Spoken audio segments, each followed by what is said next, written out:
Bem, pessoas queridas, muito obrigada pelo apoio de vocês, tá? Está sendo um estímulo muito grande. Hoje nós vamos estudar o Novo Testamento e vamos trazer uma obra maravilhosa, que é o livro Primícias do Reino, de Amélia Rodrigues. Uma das grandes dificuldades que eu tinha, e acho que muitas pessoas continuam a ter, é o entendimento de uma passagem do Evangelho intitulada Cura da filha de uma cananeia. Essa passagem está em Mateus 15, 21 a 28 e também em Marcos 7, 24 e 30. O evangelista narra que uma mulher cananeia que saíra daquele território de Tiro e Sidom gritou dizendo: Senhor, filho de Davi, tem misericórdia de mim. Minha filha está horrivelmente endemoniada.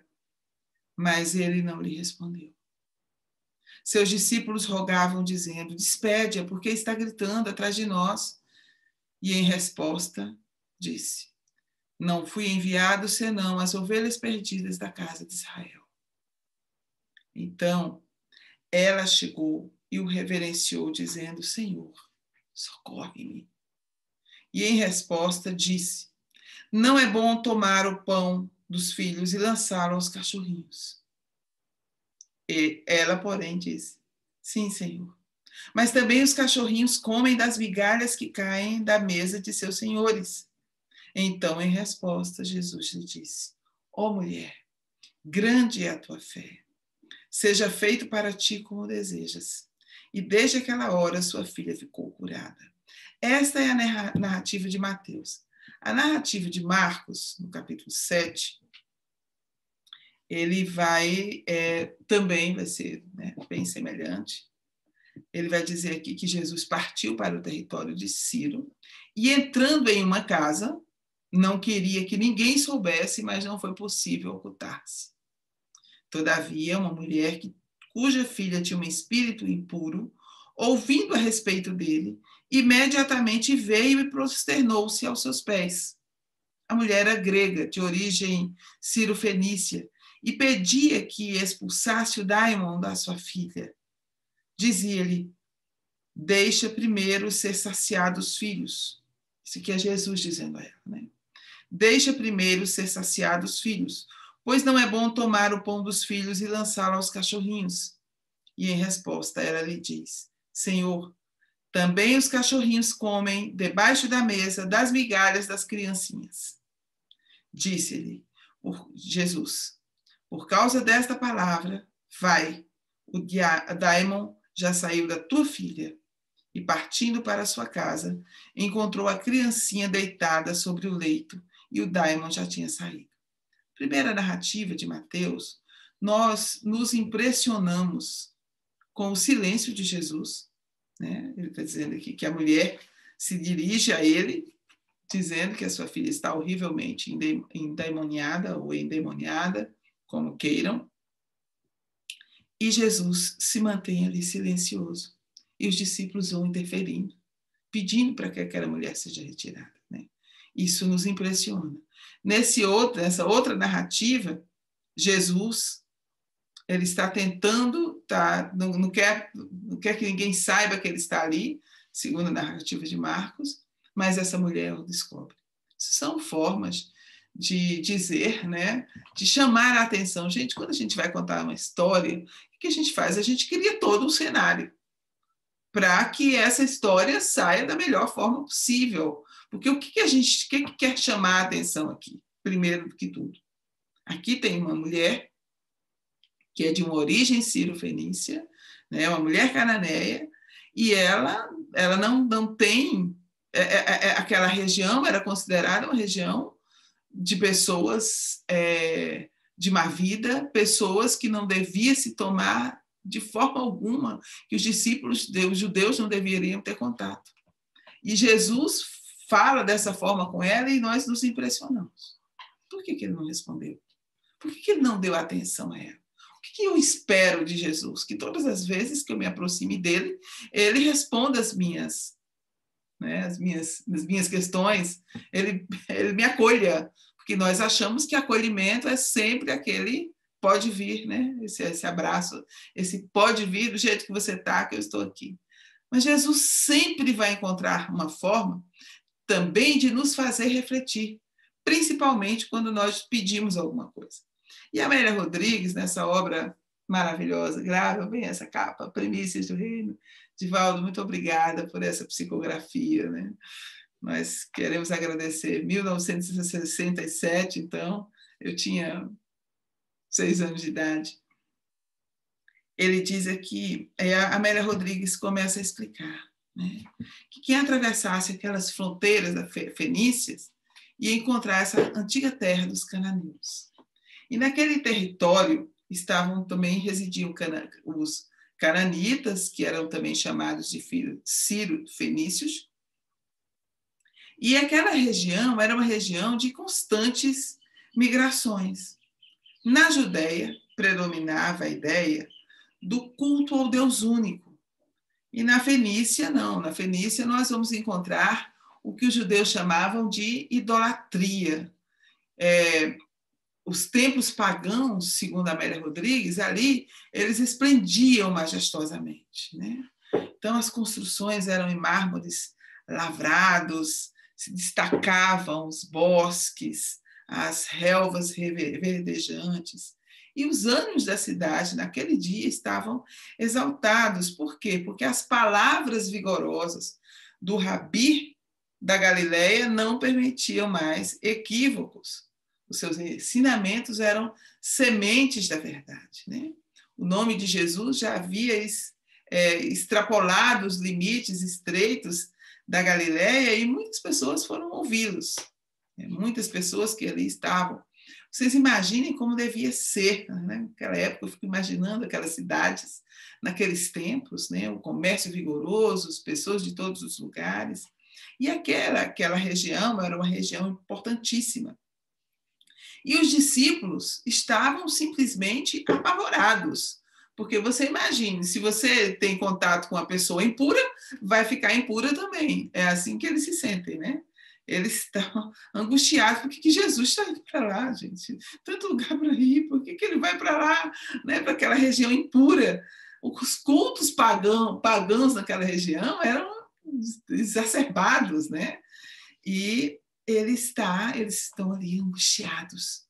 E, de repente, a Amélia Rodrigues vai dizer aqui que uma voz aflita, vendo-os passar, seguindo de perto, exclama: Senhor, filho de Davi, tende piedade de mim, pois a minha filha está miseravelmente possuída de espírito demoníaco. E alguns companheiros do Cristo se voltam, contemplam aquela mulher pedindo socorro, mas ela é uma estrangeira. É uma estrangeira. Ao que tudo indica, ela é descendente de Israel, porque ela identifica Jesus como um filho de Davi, mas ela professava aquela religião execrável, abjeta, e eles não dão importância. E ela continua o seu lamento, sua insistência. E alguns dos discípulos se aproximam dele e diz: despede, pois ela está gritando alto atrás de nós, está chamando a atenção. É uma mulher, não se esqueçam, né? É uma mulher.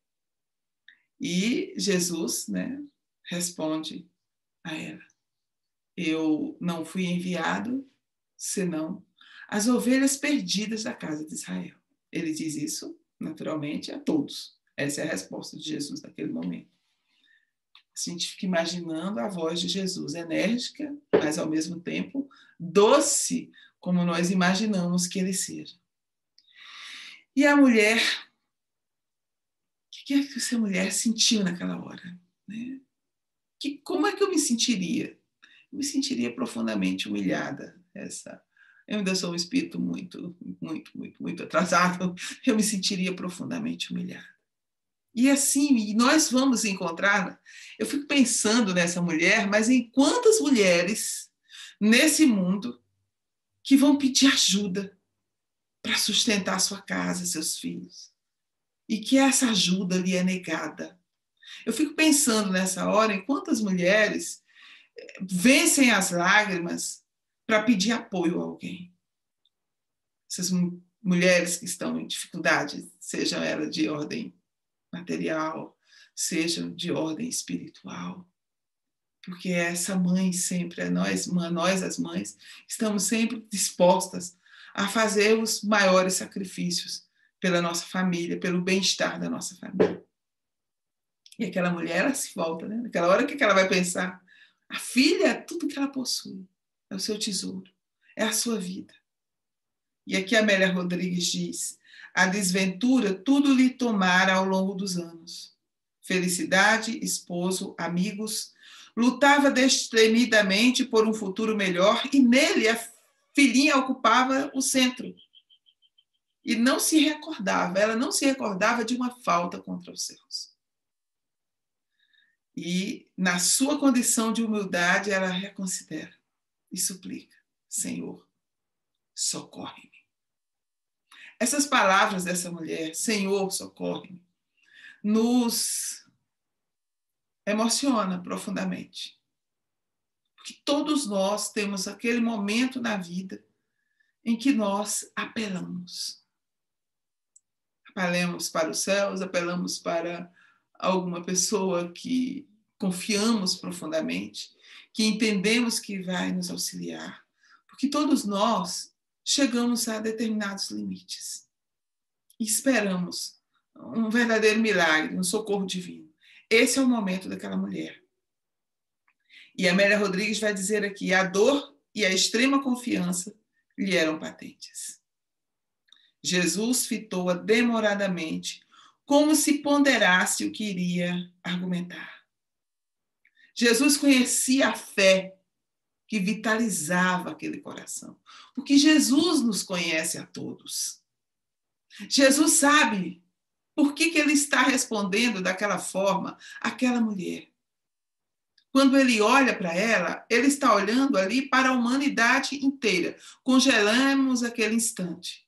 Senhor, socorre-me. Naquele momento, ele olha para a humanidade inteira, para as nossas necessidades espirituais. Jesus atende ao particular, mas ele atende também, né? Todas as vezes que ele oferece uma lição, ele oferece uma lição a todos. E ele diz aqui: ele conhecia a fé daquela mulher, mas também o orgulho dos israelitas. O desprezo que os israelitas tinham pelo estrangeiro. E aí ele se volta para ela. Qual é a intenção dele naquele momento? Segundo Amélia Rodrigues, é oferecer um corretivo àqueles que o seguiam de perto. Por isso que ele vai dizer: não é bom pegar o pão dos filhos e deitá-lo aos cachorrinhos. Cães eram aqueles que não se participavam da eleição israelense, diz Amélia Rodrigues. Era assim que eles eram tratados, eram chamados cães. Por isso que Jesus utiliza esta expressão cachorrinhos, como uma forma de terna admoestação. A imagem é muito forte e fala por si mesma, né? E a cananeia entende a sua condição. E sofrendo, se resigna, mas ao mesmo tempo ela se deixa dominar pelo amor materno. Aquele orgulho, né, que a gente sente às vezes, que nos pica em determinados momentos, quando nós pedimos uma ajuda, que ela é negada, mas nós estamos naquela posição de necessidade, há algo maior, há alguém que ali precisa de nós imensamente, nós precisamos dar conta da nossa responsabilidade, e não temos meios, nós nos submetemos a determinadas situações. Todos nós conhecemos histórias parecidas com a dessa mulher. Ela está pedindo a cura da filha a Jesus. Algumas mulheres nos pedem ajuda para alimentar os seus filhos. Alguns de nós já recorremos ao auxílio de outras pessoas para resolvermos problemas familiares em momentos extremos. Então, nós sabemos exatamente o que vai naquele coração. Mas ela sabe a quem ela está se dirigindo. Ela sabe que Jesus é aquele que um dia, né, o Messias, que havia sido prometido. Ela sabe, ela ouviu falar das curas que ele fez, ela ouviu falar do seu amor, da sua ternura para com as pessoas necessitadas.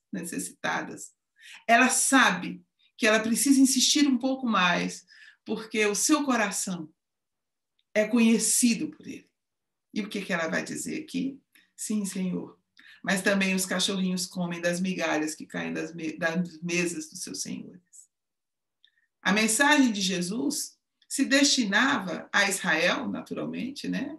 Onde a dureza de coração, o orgulho preponderava, mas a mensagem dele, essencialmente, se destinava a toda a terra, a todos nós. É tanto que estamos aqui hoje, né, estudando nesse momento esse evangelho do Mestre de uma forma mais simples, singela, vamos dizer assim.